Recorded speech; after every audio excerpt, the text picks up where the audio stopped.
Magandang araw po, welcome po sa aking channel, Love9 TV. Patalasasan po, meron po ba kayong mga properties na napapabayaan or non-performing assets? Plan nyo yung ibenta, pero wala kayong oras sa pagbenta nito. Kung ito'y pagkakatiwala nyo po sa amin, tawag lang po kayo sa aking numero, usap po tayo, gawin ko po ng video for free. Yes, libre po, wala po kayong babayaran. Tutulungan pa namin kayong mabenta ang inyong property. Kami na po bala sa marketing, sa boosting or paid ads. Even sa tripping, hindi na po kayo mapapagod sa pag-entertain ng mga buyers. Kami na po bala sa lahat. Tawag lang po kayo. Nandito po tayo ngayon sa Nagcarlan, Laguna kung saan meron po tayong bagong video presentation. Isang 2,400 square meters na events place and resort na meron din pong main house at guest house. Nakabakod na po buong property at dito po sa paligid nito ay meron pong mga fruit-bearing trees. Gaya ng lansones, rambutan, mangustin, guava, nyog at marami pa pong iba. Napakalawak pa po nitong lupain na pwede pong paglagyan ng mga cottages.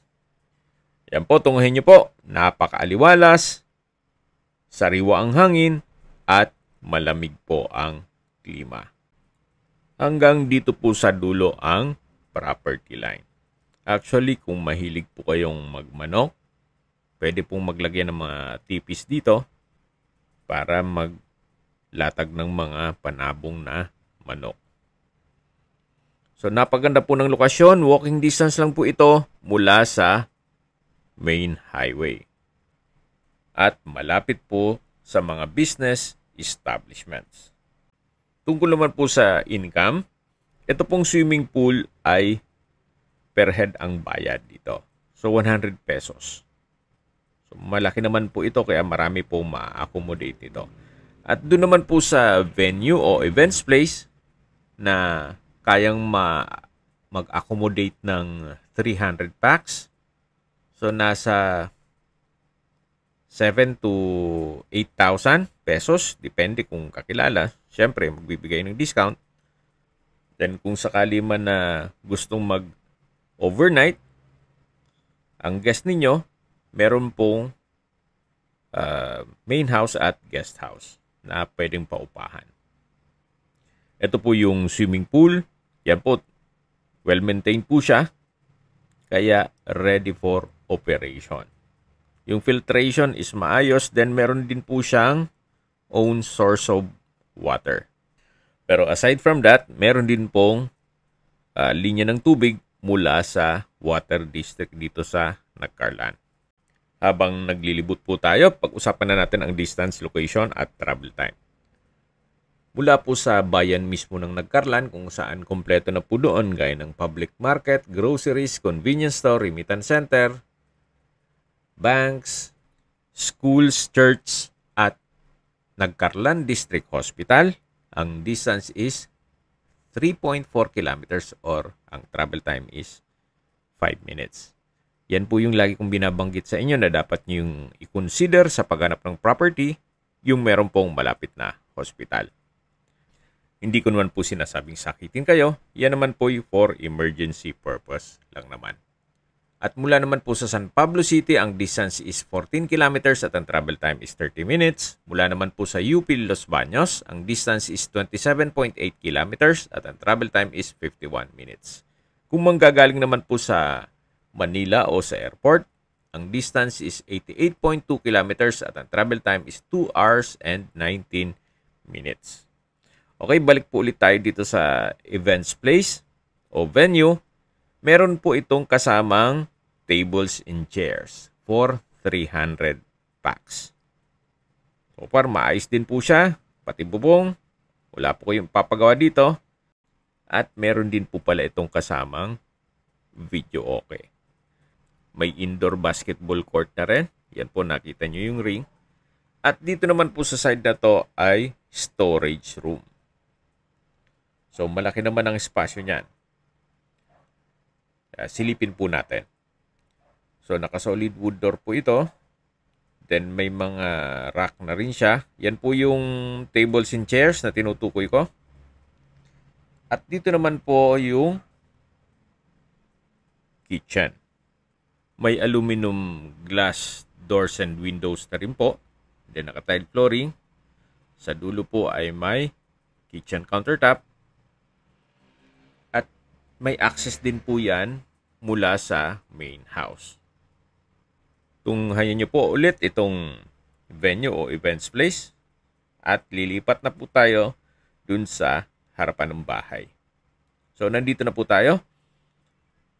Bali po, each door o unit, meron pong 2 kwarto.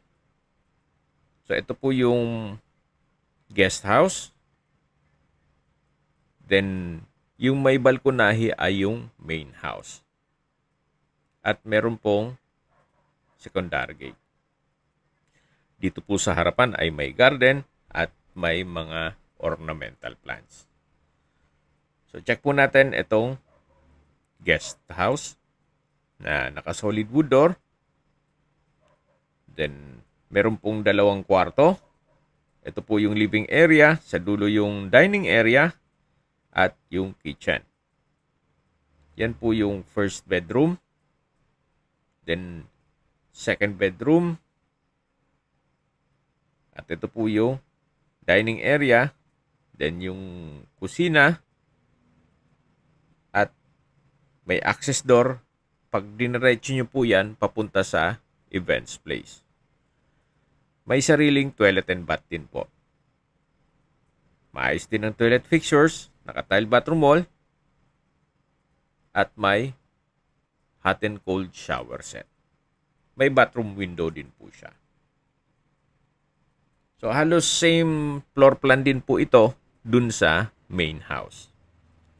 May mga kagamitan lang ngayon si owner o anong kakarating lang po niya mula Canada. Kaya kung ang interested buyer ay nasa Canada din po, mas mapapabilis ang inyong transaksyon gawa ng pabalik-balik naman po sila ng Canada mula dito sa Pilipinas. Balik po ulit tayo dito sa loob. Yan po yung common toilet and bath. Ito po yung kitchen countertop, dining area, at dito po yung living area o salas. So, maliwalas naman po siya. Then, ito po yung second bedroom na may sariling glass window, high ceiling, may bed frame and mattress, at may window type aircon. So, yan po yung main door. Matatanaw natin. Then, meron din pong window type aircon. Ito po yung first bedroom. May bed frame and mattress na rin po siya. So, ulitin ko po. Yung main house po ay same floor plan lang po nito. Ang pagkakaiba lang ay meron pong balkonahe. So, labas na po tayo dito. Then, meron pong pathway. At ito po yung tinutukoy ko na main house na kung saan may balkonahe po siya. Hanggang dun sa dulo. At sa likod po niyan ay yung ginawang stock room. So far sa structure, maayos naman po siya. So siguro pintura lang. Kahit color white na pintura para mas maaliwalas po. So ito po yung concrete fence. Then galing na po tayo dito kanina. At dito naman po yung setback na meron pong dirty kitchen at service area. Ito pong countertop ay may stainless sink na rin with faucet. Then may wall-mounted na wooden rack. Ito po yung access door kanina mula dito sa guest house. Yan po yung kitchen.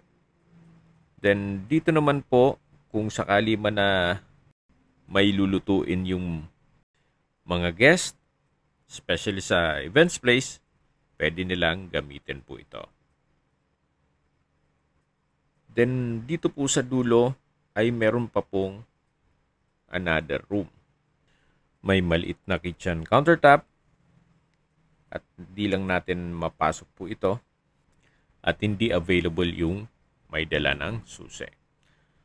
So malaki naman po ang espasyo nito hanggang dito sa venue o events place. Dito naman po ay may mga comfort rooms. 4 na pinto po yan. Ito pong unang pinto ay comfort room. Then ito pangalawa at pangatlo ay shower area. So naka-tiled bathroom wall na rin po yan at may overhead shower. Ganoon din po dito sa kabila. At dito naman yung pangalawang comfort room. Dito naman po sa kabilang side ay yung outdoor shower area. At ito na po yung pool side. Okay, sa presyo na po tayo. Binebenta po ito ni owner sa halagang 30 million pesos. Kung may mga katanungan po kayo, tawag lang po kayo sa aking numero. At sa mga kababayan naman natin na sa ibang bansa, meron po akong Telegram. Sa mga iPhone user naman, may iMessage. Meron din pong Imo, Skype, Viber at WhatsApp. Same number lang po, 0917-316-3399. Sa mga nagtatanong naman po ng aming Facebook, meron po kaming Facebook page na Nov9 TV at Facebook Reel Video. Meron din pong TikTok at Instagram. May ibang YouTube channel po kami na The Nov9 TV Channel, Nov9 TV Listings, at Nov9 TV On The Spot. Sana po naibigan yung aming video presentation. Paki-like and subscribe na lang po sa aking channel para ma-update din po kayo sa aking future listings. Kung sakali po hanap nyo mas malaking sukat ng lupa, meron din po kami ibang listings na pwede nyong pagpilian. Huwag po kayong mag-atubiling tumawag sa amin, then let us know your budget para malaman namin kung anong property pwede naming alok sa inyo. Sa lahat pong viewers, subscriber at nagtiwala po sa amin, salamat po sa suporta. Ingat po kayo lagi at yung pamilya. Maraming salamat po.